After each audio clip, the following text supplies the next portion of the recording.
አሁን ከቅርብ ሰዓታት በፊት የሰማናቸውን አዳዲስ መረጃዎችን የምንነግርበት ሰዓት ነው። ቢቢሲ፣ ስካይ ስፖርትስ፣ ፋብሪዚዮ ሮማኖ፣ ኢኤስፒኤን እና ሌሎች ትልልቅ የመረጃ ምንጮች ከቅርብ ደቂቃዎች በፊት ያጋሯቸውን የማንቸስተር ዩናይትድ፣ የአርሰናል፣ የሊቨርፑልን እና ሌሎች ጉዳዮችን የተመለከቱ መረጃዎችን ይዘን መተናል። ማንቸስተር ዩናይትድ ከሶስቱ የመሃል ሜዳ ተጫዋቾች አንዱን ወደ ቡድኑ እንደሚቀላቅል እርግጠኛ ነኝ ይላል ስካይ ስፖርትስ። እነዚህ ሶስት የመሃል ሜዳ ተጫዋቾች ማንቸስተር ዩናይትድን በመቀላቀል ረገድ የተሻለ እድል አላቸው የሚባሉት እነማን ናቸው? እነዚህ ተጫዋቾችስ ምን ያህል ማንቸስተር ዩናይትድን ከፍ ያደርጉታል? የካሪክንስ ቡድን በምን ያህል መጠን ያጠናክራሉ? የሚለውን በዚህ ሰዓት ላይ ወደ እናንተ የምናደርስ ይሆናል። የሶስቱ ተጫዋቾች ስም ሲነሳ በእርግጥም እስካሁን ዩናይትድን ከተቀላቀሉ ተጫዋቾች ጋር ተዳምረው የማንቸስተር ዩናይትድን የመሃል ክፍል ከምንጊዜውም የበለጠ ጠንካራ ሊያደርጉት እንደሚችሉ ታምኗል። የ2025-26 የውድድር ዓመት የእንግሊዝ ፕሪምየር ሊግ ሻምፒዮን፣ የአውሮፓ ቻምፒዮንስ ሊግ የፍጻሜ ተፋላሚ የነበረው አርሰናል አዲሱ የውድድር ዓመት ከመጀመሩ በፊት ሌሎች እንደሚያደርጉት የተወሰኑ ትልልቅ ዝውውሮችን ለማከናወን ለምን ዘገየ የሚል ጥያቄ የሚል ስጋት በመድፈኞቹ ደጋፊዎች ዘንድ እየተስተዋለ ነው። የምርም አርሰናል ለምን ዘገየ? ከአርሰናል መዘግየት ጀርባ ያለው ዋነኛ ምክንያትና ሰበብስ ምንድን ነው? በመድፈኞቹ ቤት ቀጥሎ ምን ይሆናል የሚለውን እናነሳለን። የመሃል ተከላካይ፣ የመሃል ተጫዋች፣ ከምንም በላይ ደግሞ የግራ መስመር የማጥቃት አቅማቸውን ከፍ ለማድረግ አርሰናሎች ሰው ያስፈልጋቸዋል። እስካሁን ግን ውጤታማ የሚባል ትልቅ ዝውውር ማከናወን አልቻሉም። አሁን በአርሰናል እጅ ላይ ያሉት አማራጮች እነማን ናቸው የሚለውንም በዚህ ፕሮግራም በተወሰነ ደረጃ ለማየት ጥረት እናደርጋለን። ሊቨርፑሎች ደስ ብሏቸዋል፣ ምክንያቱም ብራድሌ ባርኮላን እንደሚያስፈርሙ እርግጠኛ ናቸው ይላል ፋብሪዚዮ ሮማኖ። ፋብሪዚዮ ሮማኖ እኔም ያለኝ መረጃ የሚያሳየው ባርኮላን በማስፈረም ረገድ ብዙ ፈላጊዎች ቢኖሩትም የሊቨርፑልን ያህል ጠንካራ ጥረት ያደረገ ሊሳካልትም የተቃረበ የለም ይላል። ባርኮላም ወደ ሊቨርፑል የሚዘዋወር ከሆነ አርሰናል ምን አማራጭ ቀረው የሚለውም ደግሞ የቅድሙን ስጋት የበለጠ የሚያብሰው ይሆናል ማለት ነው። ፊፋ በ2026 104 ጨዋታዎች ተደርገዋል በዓለም ዋንጫው። በአንዱም ጨዋታ ላይ የጨዋታን ውጤት ለማጭበርበር ለአንድ ቡድን ሆን ተብሎ ለማመቻቸት የተደረገ ምንም ነገር የለም የሚል መረጃን አውጥቷል። የፊፋ መግለጫ ሙሉ ሀሳቡ ምንድን ነው የሚለውን ለማየት ጥረት እናደርጋለን። የ2026 የዓለም ሻምፒዮን የሆኑት ስፔኖች ሀገራቸው ገብተዋል። ደማቅ አቀባበል ተደርጎላቸዋል። ደግሞም ተጫዋቾች ወደ የትውልድ አካባቢዎቻቸው በሚመለሱበት ጊዜ ይሆናል ብለን ያልጠበቅነው ግን ትልቅ ክብር ማሳያ ነው የተባለውን ሽልማት ተቀብለዋል።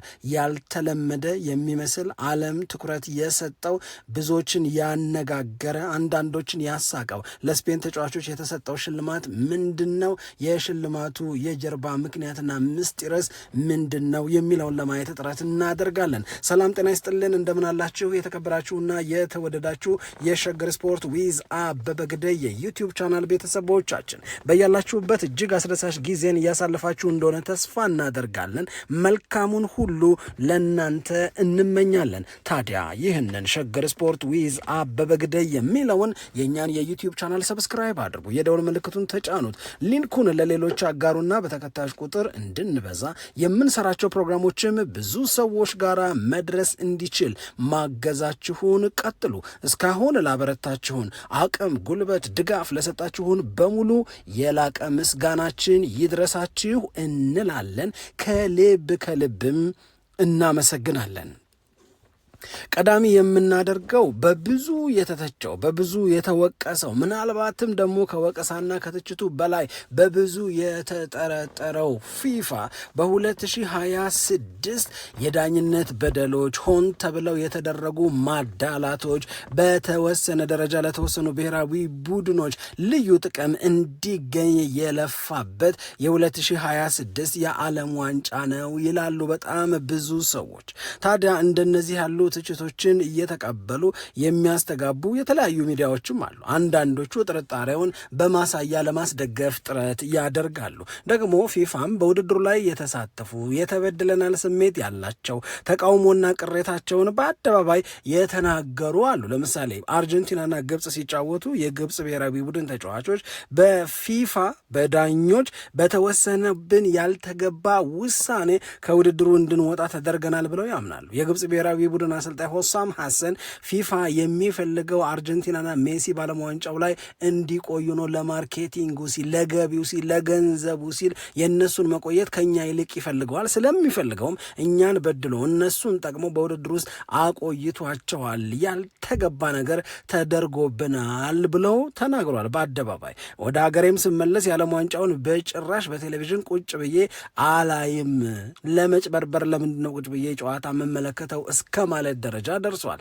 በዚሁ የአርጀንቲናና የግብጽ ብሔራዊ ቡድን ጨዋታ ላይ ጎል አስቆጥሮ ጎሉ የተሻረበት ዚኮ ደግሞ ጨዋታው ውጤቱ ለአርጀንቲና ተመቻችቶላታል ብሎ ነው በግልጽ እየተናገረው። እንደነዚህ ያሉ ሲሞታዎች በዓለም አቀፍ ትልልቅ የሚባሉ ሚዲያዎች ላይ ጎልተው ወጥተዋል። ከዛ በኋላ አርጀንቲና በተጫወተች ቁጥር በሌሎችም ጨዋታዎች ላይ የተደረጉ ውሳኔዎች የተደረጉ ድርጊቶችን ተከትሎ በጣም ብዙዎች ጥርጣሬ አለን ይላሉ እና ፊፋን እና የፊፋን አንዳንድ ውሳኔዎች ለመቀበል እንቸገራለን ነው የሚሉት። ታዲያ ፊፋ በዚህ አይነት ስሞታ ዙሪያ አሁንም የመጨረሻ ማጣሪያ የመጨረሻ ሪፖርት ማውጣት ምርመራ ማድረግ የሚጠበቅበት ቢሆንም አሁን ግን ፊፋ ባወጣው መግለጫ ላይ በ2026 104 የዓለም ዋንጫ ጨዋታዎች ተደርገዋል። በአንዳቸውም እንኳን የጨዋታን ውጤት የማጭበርበር ድርሳ ስራ አልተሰራም፣ ምንም አይነት ነገር አልተደረገም ነው የሚለው። ምንም አይነት ማች ፊክሲንግ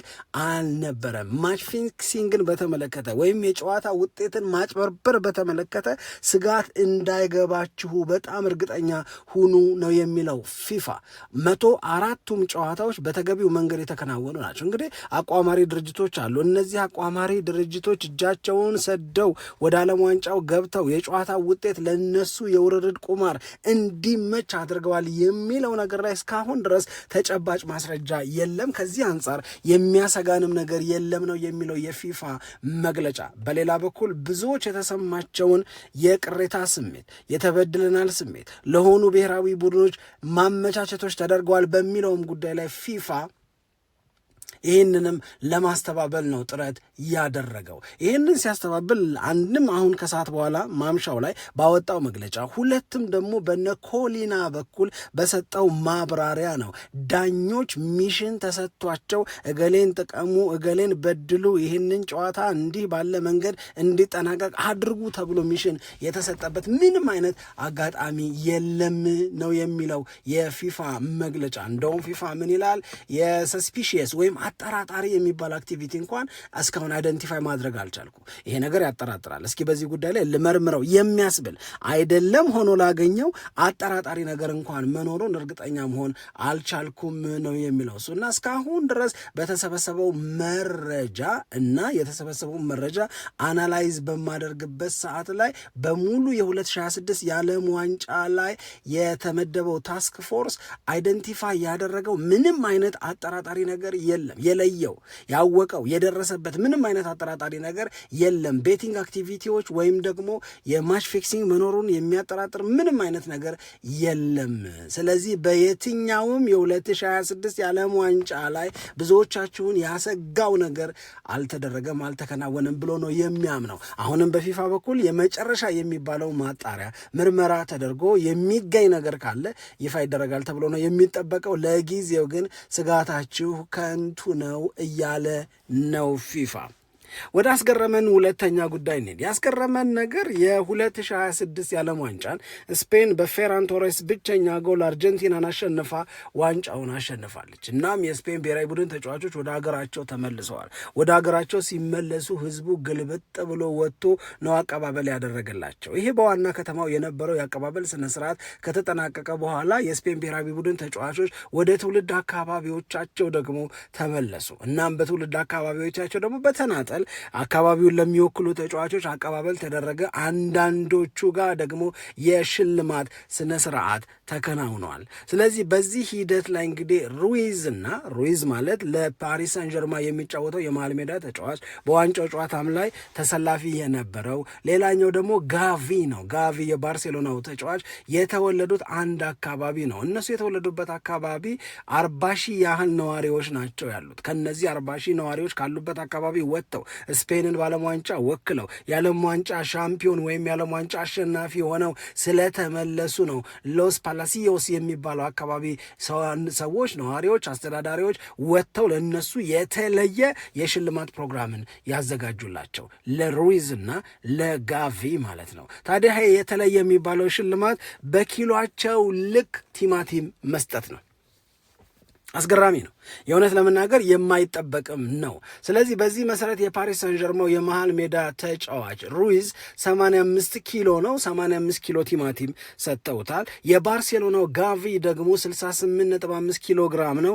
ለሱም በተመሳሳይ 68 ኪሎ ግራም ቲማቲም ተሰጥቶታል። ያ ማለት የዛች ከተማ አስተዳዳሪዎች ለሁለቱ የስፔን ብሔራዊ ቡድን ተጫዋቾች በድምሩ 150 ኪሎ ግራም ቲማቲም ሽልማት ሰጥተዋቸዋል። አሁን 150 ኪሎ ግራም ቲማቲም ምን ሊደረግ ነው? ቲማቲም ቁም ነገር ሆኖ ነው ወይ ሽልማት የሚሰጠው ልንል እንችላለን። ከዚህ አካባቢ የወጣው የቀድሞ የስፔን ብሔራዊ ቡድን ተጫዋች ለማንቸስተር ሲቲም ሲጫወት የምናውቀው ሄሱስ ናቫስ የዛው አካባቢ ተወላጅ ነው። ከዚህ በፊት ዓለም ዋንጫን ሲያሸንፉ የቡድኑ አባል ስለነበረ ለሱም ቲማቲም ተሰጥቶት ነበር። 2024 ላይ የአውሮፓ ዋንጫን ሲያሸንፉ አሁንም ከዛው አካባቢ ለወጡ ተጫዋቾች የተመሳሳይ የቲማቲም ሽልማት ተሰጥቷቸው ነበረ። ያኔ ሩይዝም ተሰጥቶታል። ያኔ ናቫስም እንደዚሁ ቲማቲም ወስዶ ነበር እና በዛ አካባቢ ለሚገኙ ወጣቶች ምሳሌ ይሆናሉ። አሁን ይሄ 85 ኪሎ ግራም ቲማቲም ወይም 68 ኪሎ ግራም ቲማቲም ለጋቪ እና ለሩይዝ የተሰጠው ነገር በዛ አካባቢ እንደ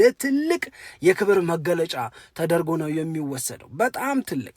እናም እዛ አካባቢ ያሉ ታዳጊዎች አድገው ቁም ነገር ሰጥተው አካባቢውን የሚያስጠራ ነገር አከናውነው እንደዚህ በክብር ሰው በተሰበሰበበት የቲማቲም ሽልማት ሲሰጣቸው ማየት ወላጆቻቸውም ይጓጓሉ፣ ልጆቹም እኛም እዚህ ክብር ላይ በደረስን ይላሉ አሉ እና ለእነሱ በጣም በጣም በጣም በጣም ትልቅ ቁም ነገር ነው። የዓለም ዋንጫ ላይ የተሸለሙትን ሜዳሊያ አንጠልጥለው ነው እነ ሩይዝ በሆነ አንድ ካርቶን ነገር ቲማቲሙን ሲቀበሉ በክብር የሚያሳየው እና ያንን በፎቶግራፍ ጭምር የተደገፈውን ነገር እነ ቢቢሲ ሁሉ ይዘውት ወጥተዋል። ይሄ ትልቅ የክብር መገለጫ ነው። ለእነሱ ትርጉም አለው። እነሱም በክብር ተቀብለውታል።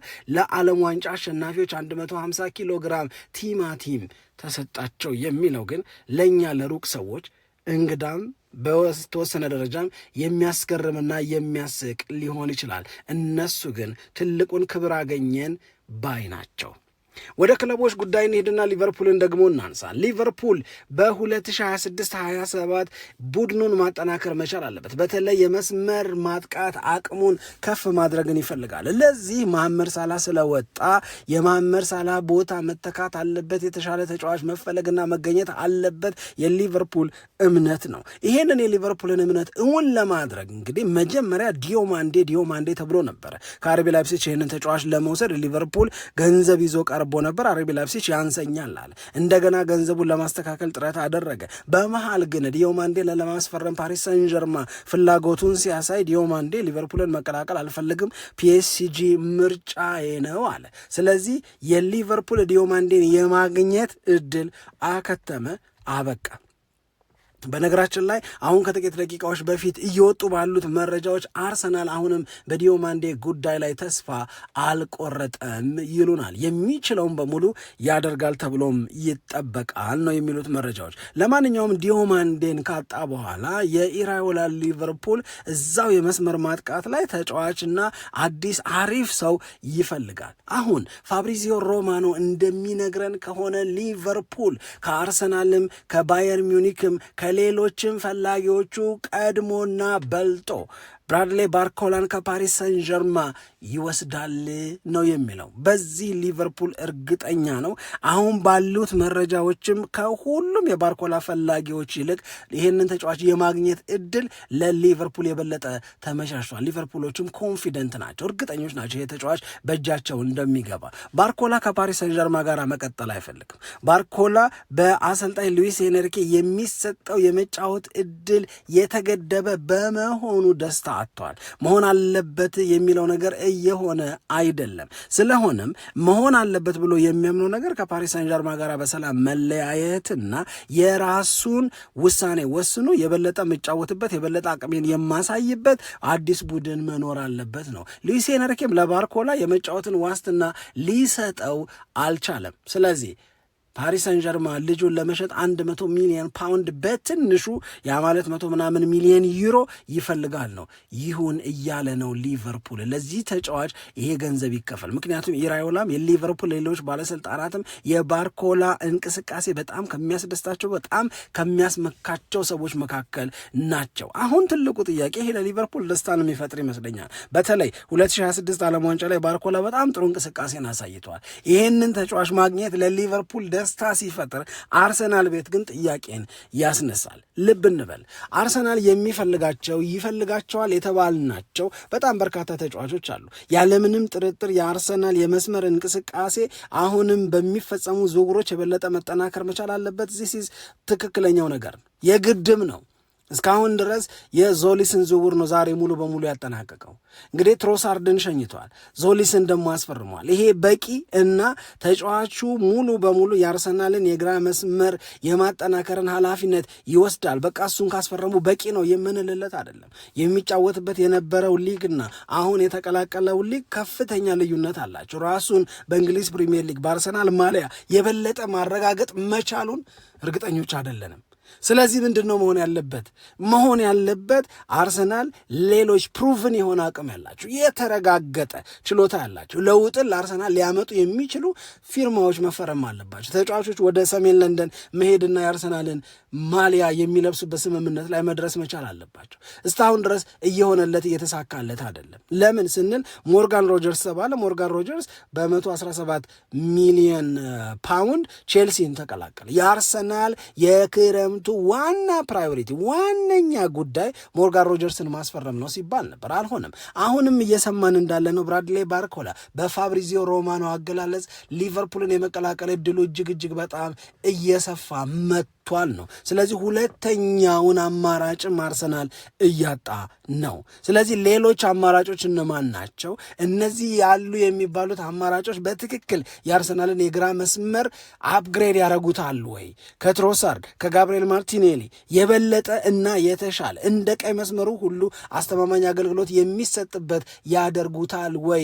ያንን በማሻሻል ነው አርሰናል ጎደለኝ በታሪኬ አሸንፌው አላውቅም የሚለውን የአውሮፓ ቻምፒዮንስ ሊግን ሊያሸንፍ የሚያስችለው። ያንን ማድረግ ነው አርሰናል በእንግሊዝ ፕሪሚየር ሊግ በድጋሚ ሻምፒዮን መሆን የሚያበቃው። ስለዚህ ይሄንን ለማድረግ በሌሎች መቀደም የለበትም። ይሄንን ለማድረግ አርሰናል መዘግየት የለበትም። ቶሎ መወሰን፣ ቶሎ ማከናወንና የሚፈልጋቸውን ተጫዋቾች የራሱ ማድረግ ይኖርበታል። ሌሎች ተፎካካሪዎቹ ከኋላ የተነሱ እሱ ያሰባቸውን እሱ ያቀዳቸውን ተጫዋቾች የራሳቸው እያደረጉ ከቀጠሉ ለአርሰናል ነገሩ እጅግ በጣም አስቸጋሪና ፈታኝ ሊሆን ይችላል። ይሄ ግን ግራ መስመርን ብቻ በተመለከተ አይደለም፣ መዘግየቶች አሉት። ቀደም ሲል በነበረው ፕሮግራማችን ላይ ስንገልጽ እንደነበረው ጊሜያሬሽን አርሰናል እፈልገዋለሁ ይላል። ስለሚፈልገው መልእክተኞችን ይልካል። የሚላኩት መልእክተኞች መረጃ ይዘው ይመጣሉ። አርሰናል በተግባር ኒውካስል ዩናይትድን አላነጋገረም። ስለዚህ ኒውካስል ዩናይትድ ለአርሰናል ትገዛ እንደሆነ ግዛ፣ የምትፈልግ ከሆነ ሐሳብህን በትክክል ይዘህና ይህንን ተጫዋች እንዳይረጋጋ እያደረግክብኝ ነው። ፍላጎትህ የምር ነው ወይስ ደግሞ የውሸት ነው? የውሸትም ከሆነ ተወይ ነው፣ የምርም ከሆነ ግፋበትና እና ቁጭ በልና እንነጋገርና ዝውውሩ የሚያልቅበት እድል ካለ እሱን እንፈልግ። ቢያንስ ለዚህ ተጫዋች ዝውውር 80 ሚሊዮን ፓውንድ እፈልጋለሁ እስከ ማለት ደረጃ ደረሰ።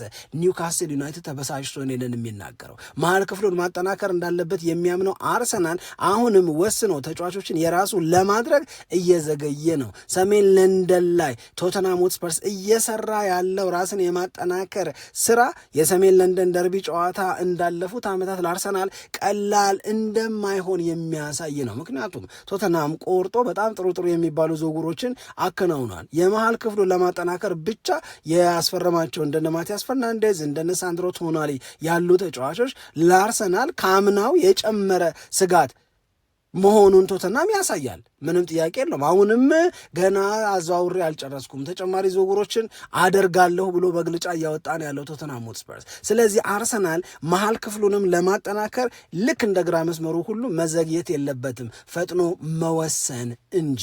በሌላ በኩል የዊሊያም ሳሊባን መጎዳት ተከትሎ አሁንም ስካይ ስፖርት ይዞ የወጣው መረጃ ለአርሰናል የመሃል ተከላካዮችን ማስፈረም ይፈልጋል። ሁለት አማራጮች ላይ ነው አርሰናል ስትሮንግሊ ለመስራት እያሰበ ያለው። አሁንም ጆን ስቶንስ ይላል፣ አሁንም ደግሞ እንደዚሁ ኮንሳ ብሏል። አርሰናል እንግዲህ ጆን ስቶንስን የሚፈልግ ከሆነ ይሄ ተጫዋች በነጻ ዝውውር ይገኛል። እድሜው ገፋ ያለ ነው። አርቴታ በጣም ከሚወዳቸው ጥሩ አቅም አላቸው ብሎ ከሚመሰክርላቸው ተጫዋቾች መካከል አንደኛው ጆን ስቶንስ ነው። ይሄንን ተጫዋች ለመውሰድ አርቴታ ይፈልጋል ነው። ግን አርዜ ፕራክቲካል ተግባራዊ ናቸው ወይ? በተግባር የምር ይህንን ስፑሽ እያደረጉ ነው ወይ? እንግዲህ ይሄ ልጅ ምንም ድርድር የሚፈልገው ነገር የለም። የሚፈልገው ነገር ካለ በደሞዙ ጉዳይ መነጋገር፣ በደሞዙ ጉዳይ ስምምነት ላይ መድረስና ተጫዋቹን የራስ ማድረግ ነው። አንርሳ፣ ይሄንንም ተጫዋች ለመውሰድ ቼልሲ ፍላጎት አለው። በሌላ በኩል ኮንሳ ነው። ኮንሳ በዓለም ዋንጫው ላይ ለእንግሊዝ ጥሩ ከተጫወቱ ተጫዋቾች መካከል አንዱ ነው። ነገር ግን በኮንሳ ዝውውር ዙሪያ በአስቶን ቪላና በአርሰናል መካከል በጣም ሰፊ የሚባል የዋጋ ልዩነት አለ። ይህንን የዋጋ ልዩነት ለማጥበብ አሁንም አርሰናል ጠንክሮና በርትቶ መስራት አለበት። እኔ ብዙም ከማያሳስቡ ችግሮች መካከል አንዱ ዊሊያም ሳሊባን ማን ይተካው የሚለው ጉዳይ ይመስለኛል። ኮንሳን ባያስፈርም ጆን ስቶንስን የራሱ ባያደርግ አርሰናል እውነት ለመናገር በዊሊያም ሳሊባ አለመኖር ያን ያህል ይጎዳል ብዬ አላምንም። ምክንያቱም እዛ ቦታ ላይ ያሉት አማራጮች በቂ ናቸው እሱ እስኪመለስ ድረስ የሚል እምነት አለኝ። ምክንያቱም ሌሎቹም ተጫዋቾች እዛው አሴ ሴንተር ባክ ወይም እንደ መሃል ተከላካይ ከጋብርኤል ማጋሃልሽ ጋር ተጣምረው ሊጫወቱ የሚችሉ ናቸው። ደግሞ አብዛኞቹ በመስመር በኩል የሚከላከሉትም ይሆን በመሃል ተከላካይነት አማራጭ ተደርገው የተያዙትም ቢሆን በቃ በጤንነት ረገድ ከጉዳት በጸዳ መንገድ ዝግጅታቸውን እያደረጉ ነው የሚገኙት። አንገብጋቢው ጉዳይ የግራ መስመር ነው። አንገብጋቢው ጉዳይ ሴንተር ባክ አይደለም።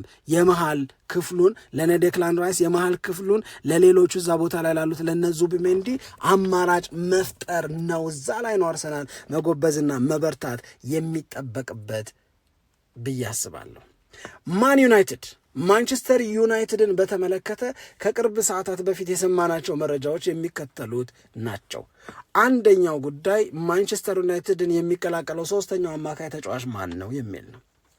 ማንቸስተር ዩናይትድ ቀጥሎ ከምጠራቸው ተጫዋቾች መካከል አንዱ ወደ ኦልድ ትራፎርድ እንደሚያቀና እርግጠኛ ሆኖ በቃ ትልቅ ዝውውር አለ ማንቸስተር ዩናይትድ ቤት ያለው ትልቅ ዝውውር የማን ነው ብትሉ ከሶስቱ ተጫዋቾች ያንዳቸው መሆኑ አይቀርም ይሏቸዋል የሚታመኑት የዝውውር ዘጋቢዎች። እነዚህ ተጫዋቾች እነማን ናቸው ስንል አንደኛው ማኑ ኮኔ ከሮማ፣ ሁለተኛው ካርሎስ ባሌባ ከብራይተን ኤንድ ሆቭ አልቢዮን፣ ሶስተኛው ደግሞ አሌክስ ስኮት ከበርንመዝ ነው። ከሶስቱ አንዳቸውን ማስፈረም ለማንቸስተር ዩናይትድ ቆንጆ ዝውውር ነው። እንኳን አደረገው አበጀኸኛ ልጅ የሚያስብለው ነው የሚሆነው። ስለዚህ ማንቸስተር ዩናይትድ እነዚህን ተጫዋቾች የምርም የራስ ለማድረግ ምንድን ነው እያሰበ ያለው ስንል በሶስቱም ላይ በተለይ ደግሞ ብለው በካርሎስ ባሌባና በማኑ ኮኔ ላይ በጣም ጠንካራ የሚባል ፍላጎት አለው። ግን በእነዚህ ዝውውሮች ዙሪያ ያለውን ኦፖርቹኒቲ ማንቸስተር ዩናይትድ በደንብ አድርጎ አናላይዝ እያደረገ ነው የሚሉን። ምንድነው አናላይዝ እያደረገ ያለው? የትኛው ዲል ለማንቸስተር ዩናይትድ የበለጠ ይስማማል፣ የትኛው ዲል ለማን ዩናይትድ የበለጠ ያዋጣል የሚለው ላይ ነው ማንቸስተር ዩናይትድ እየሰራ የሚገኘው። ይህንን በምናነሳበት ሰዓት ላይ ለምሳሌ ማንቸስተር ዩናይትድ አሁንም ስካይ ስፖርትስ እንዳስነበበን ከሆነ፣ በነገራችን ላይ ስካይ ስፖርትስ ለማንቸስተር ዩናይትድ ደጋፊዎችና ለእግር ኳስ ወዳጆች የምትሉትን በሉ ብሎ ባቀረበው ጥያቄ የትኛው የመሃል ሜዳ ተጫዋች ማንቸስተር ዩናይትድን ቢቀላቀል ማንቸስተር ዩናይትድ የበለጠ ይጠናከራል ብላችሁ ታስባላችሁ ብሎ ሲል ማኑ ኮኔን፣ ካርሎስ ባሌባንና አሌክስ ስኮትን አስቀምጦ ነበረ። በተሰበሰበው ድምፅ ማኑ ኮኔን የመረጡት ይበልጣሉ። 39 በመቶ ድምፅ አግኝቷል። 29 በመቶ ለአሌክስ ስኮት ነው፣ 18 በመቶ ደግሞ ለካርሎስ ባሌባ ነው። የተቀረው ቦታ የተሰጠው ከሶስቱ ውጭ ላሉ አማራጭ የመሃል ሜዳ ተጫዋቾች ነው። ማንቸስተር ዩናይትድ እነዚህን ተጫዋቾች መካከል አንዱን የራሱ ለማድረግ በደንብ እየሰራ ነው። ለምሳሌ በጣሊያን የሚታተሙ ጋዜጦች፣ የጣሊያን ሚዲያዎች ከጋዜጦችም ውጭ ያሉት ማኑ ኮኔ ኤስ ሮማን ለቆ እንደሚወጣ እና እሱን ለማስፈረም በአውሮፓ በጣም ትልልቅ የሚባሉ ክለቦች እንደሚፈልጉ፣ ከነዚህ ሁሉ ፈላጊ ክለቦቹ ሁሉ ግን ማንቸስተር ዩናይትድ እየመራ ነው የሚል ነገርን እየነገሩን ያሉት ይሄ የጣሊያን ጋዜጦች ናቸው። የጣሊያን ጋዜጦች ለምን? ሮማ ስለሚጫወት። የጣሊያን ጋዜጦችን ደግሞ ትተን የፈረንሳይ ሚዲያዎችንም ደግሞ ስንመለከት ልጁ ፈረንሳዊ ስለሆነ መረጃውን ያገኛሉ፣ መረጃውን ያውቃሉ ብለን የምንነሳም ቢሆን የፈረንሳይ ሚዲያዎች በአብዛኛው ማኑ ኮኔ ማንቸስተር ዩናይትድን የሚቀላቀልበት እድል ሰፊ ነው፣ ይሄንን ከፈረንሳይ ሚዲያዎች ተረድቻለሁ ብሎ ስካይ ስፖርትስ እያስቀመጠው ነው ያለው። ማኑ ኮኔ በዓለም ዋንጫ ለፈረንሳይ ምን እንደሰራ እድሜው ገና 25 እንደሆነ እና አይታክቴ ታጋይ ኳስ መንጠቅ ላይ የቡድኑን የመከላከል አቅም እንዳይጋለጥ ወይም ተጋላጭ እንዳይሆን በማድረግ ረገድ ፍጹም የተዋጣለት ተጫዋች ነው። ምርጡን ዝውውር ዩናይትድ ሊያደርገው ይችላል፣ ምንም ጥርጥር የለውም። ካርሎስ ባሌባን በተመለከተ ይሄንን ልጅ ማንቸስተር ዩናይትድ ከአምና ጀምሮ በጣም በተደጋጋሚ ሲነሳ ነበረ ስሙ። 2025-26 ለዚህ ተጫዋች አያምርም ነበረ። ይሄንን ተጫዋች ለመውሰድ አሁንም ማንቸስተር ዩናይትድ ያልተቋረጠ ፍላጎት አለው። ነገር ግን ብራይተን ኤንድ ሆቭ አልቢየን ዋጋውን ማስተካከል አለበት ነው። አሁን ማንቸስተር ዩናይትድ ወደ ማኑ ኮኔ የምንድን ነው የሳበው ቢባል አንደኛ የልጁ ጉብዝና ነው። ሁለተኛው ነገር ግን ባሌባን እሸጣለሁ የሚለው ብራይተን ዋጋ እና ማኑ ኮኔን ለማግኘት ማንቸስተር ዩናይትድ ለሮማ እንዲከፍል የሚጠበቅበት ገንዘብ አይገናኝም። በጣም ሪዝነብል የሆነ ቤስት ዲል ነው የሚሆነው የማኑ ኮኔ። ስለዚህ ጓዛቸውን ጠቅልለው ወደ ሮማ አቅንተው ከሮማ ሰዎች ጋር ተነጋግረው ተጫዋቹን የራስ ለማድረግ ነው። አሌክስ ስኮትም ላይ ተመሳሳይ ፍላጎት አለው። አሌክስ ስኮት ቢሆን ማኑ ኮኔ ቢሆን ባሌባም ቢሆን ማንቸስተር ዩናይትድን ያጠናክራሉ። እንደኔ ግን አንደኛ ምርጫ በፕሪሚየር ሊግም ልምድ ያለው አሌክስ ስኮት ወይስ ማኑ ኮኔ ወይስ ባሌባ ብባል እውነት ለመናገር ማኑ ኮኔን እመርጣለሁ። ከዛ አሌክስ ስኮትን ነው። ከዛ የመጨረሻ ምርጫዬ ካርሎስ ባሌባ ነው። እናንተስ? ተወደደም ተጠላም ግን ማንቸስተር ዩናይትድ ምርጡን ዝውውር ያከናውናል። ለደስታው ተዘጋጁ ነው የምንለው። አብራችሁን ስለነበራችሁ እጅግ በጣም አድርገን እናመሰግናለን። ደግሞም ሌሎች አዳዲስ መረጃዎችን ይዘን ዳግም ወደ እናንተ እስክንመጣ ድረስ ሰላም ሁኑልን እንላለን። ኢትዮጵያም ለዘለዓለም ትኖር።